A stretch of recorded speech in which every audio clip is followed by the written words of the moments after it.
Hello friends, ओम श्री गणेशाय नमः। जय श्री कृष्ण। आप सभी का स्वागत है आपके अपने यूट्यूब चैनल पर।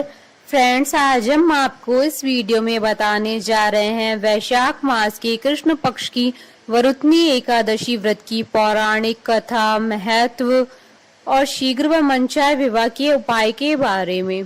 फ्रेंड्स, वीडियो शुरू करने से पहले आपसे रिक्वेस्ट है, अगर आप हमारे चैनल पर नए हैं और आपने अभी तक चैनल को सब्सक्राइब नहीं किया है तो प्लीज सब्सक्राइब कीजिएगा चैनल को, साथ ही प्रेस कीजिएगा बेल आइकन को, जिससे नए वीडियो से रिलेटेड नोटिफिकेशन आपको तुरंत प्राप्त हो सके। और वीडियो पसंद आने पर वीडियो को लाइक और शेयर जरूर कीजिएगा ताकि सभी भक्तों को इस वीडियो का लाभ प्राप्त हो सके। और कमेंट बॉक्स में जय श्री कृष्ण जरूर लिखिएगा। वैशाख मास के कृष्ण पक्ष की एकादशी तिथि को वरुथनी एकादशी कहा जाता है।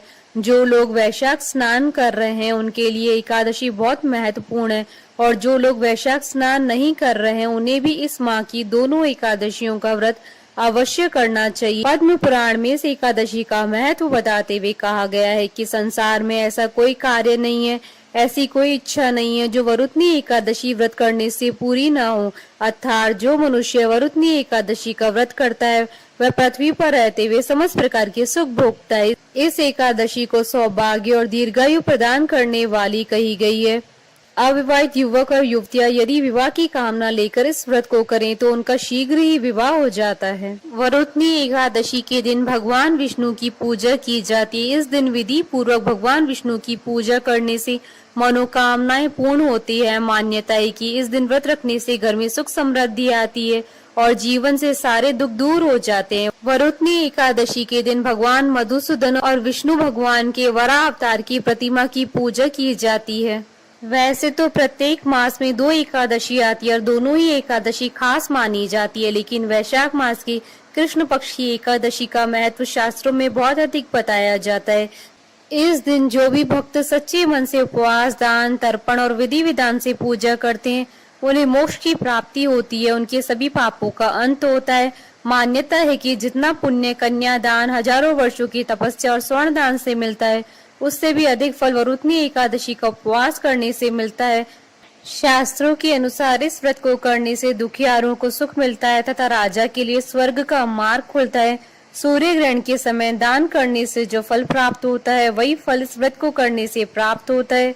इस व्रत को करने से मनुष्य लोक और परलोक दोनों में सुख पाता है और अंत समय में स्वर्ग को जाता है। इस व्रत को करने से व्यक्ति को हाथी के दान और भूमि के दान करने से भी अधिक शुभ फलों की प्राप्ति होती है। इसके अलावा वरुथनी शब्द संस्कृत भाषा के वरुथन से बना है, जिसका मतलब होता है प्रतिरक्षक, कवच या रक्षा करने वाला। मान्यता है कि इस एकादशी का व्रत करने से विष्णु भगवान हर संकट से भक्तों की रक्षा करते हैं। फ्रेंड्स, अब आइए आरंभ करें वरुथनी एकादशी की व्रत कथा।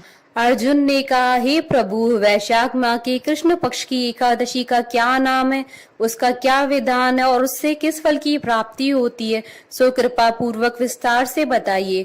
अर्जुन की बात सुन श्री कृष्ण ने कहा, हे अर्जुन, वैशाख माह के कृष्ण पक्ष की एकादशी का नाम वरुथनी एकादशी है। यह सौभाग्य प्रदान करने वाली है। इसका उपवास करने से प्राणी के समस्त पाप नष्ट हो जाते हैं। यदि इस उपवास को दुखी सधवा स्त्री करती है तो उसे सौभाग्य की प्राप्ति होती है। वरुथनी एकादशी के प्रभाव से ही राजा मानधाता को स्वर्ग की प्राप्ति हुई थी। इसी प्रकार दुंदु कुमार आदि भी स्वर्ग को गए थे। वरुथनी एकादशी के उपवास का फल 10 सहस्त्र वर्ष तपस्या करने के फल के समान है। कुरुक्षेत्र में सूर्य ग्रहण के समय जो फल एक बार स्वर्ण दान करने से प्राप्त होता है, वही फल वरुथनी एकादशी का उपवास करने से प्राप्त होता है। इस व्रत से प्राणी इस लोक और परलोक दोनों में सुख पाते हैं, वह अंत में स्वर्ग के भागी बनते हैं। हे राजन, इस एकादशी का उपवास करने से मनुष्य को इस लोक में सुख और परलोक में मुक्ति की प्राप्ति होती है। शास्त्रों में कहा गया है कि घोड़े के दान से हाथी का दान श्रेष्ठ है और हाथी के दान से भूमि का दान श्रेष्ठ है। इनमें से भी श्रेष्ठ तिलों का दान है। तिल के दान से श्रेष्ठ है स्वर्ण का दान और स्वर्ण के दान से श्रेष्ठ है अन्न दान। संसार में अन्न दान से श्रेष्ठ कोई दान नहीं है। अन्न दान से पितृ, देवता, मनुष्य आदि सब तृप्त हो जाते हैं। कन्या दान को शास्त्रों में अन्न दान के समान बताया गया है।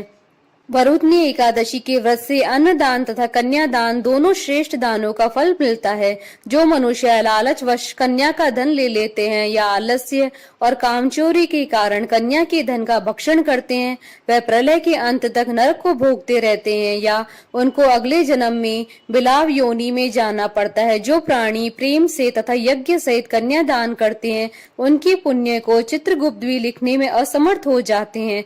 जो प्राणी इस वरुथनी एकादशी का उपवास करते हैं, उन्हें कन्यादान का फल प्राप्त होता है। वरुथनी एकादशी का व्रत करने वाले व्यक्ति को दशमी के दिन से ही कांसे के बर्तन में भोजन करना, मांस, मसूर की दाल, चना, कौंधो, शाक, शहद, दूसरे का अन्न और दूसरी बार भोजन करना, इन सभी वस्तुओं का त्याग कर देना चाहिए। व्रती को पूर्ण ब्रह्मचर्य का पालन करना चाहिए। रात को सोना नहीं चाहिए, अपितु सारा समय शास्त्र चिंतन और भजन कीर्तन आदि में लगाना चाहिए। दूसरों की निंदा तथा नीच पापी लोगों की संगत नहीं करनी चाहिए। क्रोध करना, झूठ बोलना भी वर्जित है। तेल या अन्न भक्षण की भी मनाही है। हे राजन, जो मनुष्य इस एकादशी का व्रत विधि पूर्वक करते हैं, उन्हें स्वर्ग लोक की प्राप्ति होती है। अतः मनुष्य को निष्कृष्ट कर्मों से डरना चाहिए। इस व्रत के महात्म्य को पढ़ने से 1 सहस्त्र गोदान का पुण्य प्राप्त होता है। इसका फल गंगा स्नान करने के भी फल से अधिक है। इसकी महात्म्य की कथा मैं आपसे कहता हूँ। प्राचीन काल में नर्मदा नदी के तट पर मानधाता नामक राजा राज्य करते थे। वह अत्यंत दानशील तथा तपस्वी थे। एक दिन वह जंगल में तपस्या कर रहे थे, तभी न जाने कहां से एक जंगली भालू आया और राजा के पैर चबाने लगा। राजा पूर्ववत अपनी तपस्या में लीन रहे। कुछ देर बाद पैर चबाते चबाते भालू राजा को घसीटकर पास के जंगल में ले गया। राजा बहुत घबराया, मगर तापस धर्म अनुकूल उसने क्रोध और हिंसा न करके भगवान विष्णु से प्रार्थना की। करुण भाव से भगवान विष्णु को पुकारा। उसकी पुकार सुनकर भगवान श्री हरि विष्णु प्रकट हुए। उन्होंने चक्र से भालू को मार डाला। राजा का पैर भालू पहले ही खा चुका था। इससे राजा बहुत ही शोकाकुल हो गए। उसे दुखी देखकर भगवान विष्णु बोले, हे वत्स, शोक मत करो। तुम मथुरा जाओ और वरुथनी एकादशी का व्रत रखकर मेरे वराह अवतार मूर्ति की पूजा करो। उसके प्रभाव से पुनः सुदृढ़ अंगों वाले हो जाओगी। इस भालू ने तुम्हें जो काटा है, यह तुम्हारे पूर्व जन्म का अपराध था। भगवान की आज्ञा मानकर राजा मानधाता ने मथुरा जाकर श्रद्धा पूर्वक वरुथनी एकादशी का व्रत किया। इसके प्रभाव से राजा शीघ्र ही पुनः सुंदर और संपूर्ण अंगों वाला हो गया। इसी एकादशी के प्रभाव से राजा मानधाता स्वर्ग गए। जो भी व्यक्ति भय से पीड़ित है, उसे वरुथनी एकादशी का व्रत रखकर भगवान विष्णु का स्मरण करना चाहिए। इस व्रत को करने से समस्त पापों का नाश होकर मोक्ष मिलता है। कथा सार, सौभाग्य का आधार संयम है। हर प्रकार संयम रखने से मनुष्य के सुख और सौभाग्य में वृद्धि होती है। यदि प्राणी में संयम नहीं है तो उसके द्वारा किए गए तप और त्याग व भक्ति पूजा आदि सब व्यर्थ हो जाते हैं। फ्रेंड्स, अब आइए जानते हैं वरुथनी एकादशी पर शीघ्र व मनचाहे विवाह के लिए किए जाने वाले उपाय के बारे में। धार्मिक मान्यताओं के अनुसार एकादशी व्रत के दिन दान अवश्य करना चाहिए। इस दिन दान पुण्य करने से कई गुना फल मिलता है। अगर आपके विवाह में अड़चने आ रही है तो इस दिन केसर, केला या हल्दी का दान करें। ऐसा करने से विवाह संबंधित समस्याएं दूर हो जाएंगी। बोलिए भगवान विष्णु की जय, सनातन धर्म की जय। हमारे साथ इस वीडियो में अंत तक बने रहने के लिए आपका धन्यवाद। ओम श्री गणेशाय नमः। जय श्री कृष्णा।